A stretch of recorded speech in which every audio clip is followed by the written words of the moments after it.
In a hybrid downpack technique, the heat carrier is cycled on and off as it is inserted into the gutta percha mass. Initially, the hot carrier is inserted into the gutta percha mass several millimeters. Changes in the gutta percha color indicate where the material is being heated and softened. In this animated example, the carrier goes about 1/3 of the way down into the canal space. The heat is turned off while pressure is still being applied to the carrier.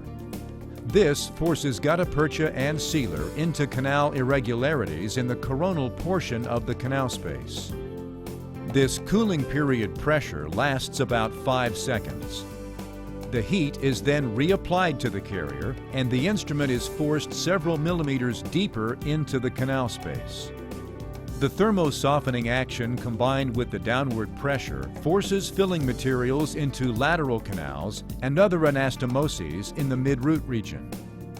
Apical pressure continues to be applied to the carrier as the heat is again turned off. In this animated example, the carrier reaches within 5 millimeters of the apex during this 5-second-long cooling and compression phase. A final 1-second burst of heat is applied to the carrier.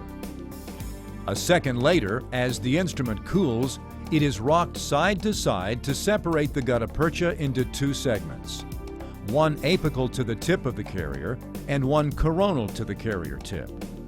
The cooling carrier is then removed from the canal space, leaving the apical plug. The coronal mass of gutta percha comes out the canal space with the carrier. A small pre-fit plugger is inserted into the canal space and used to tamp down the apical plug of gutta percha.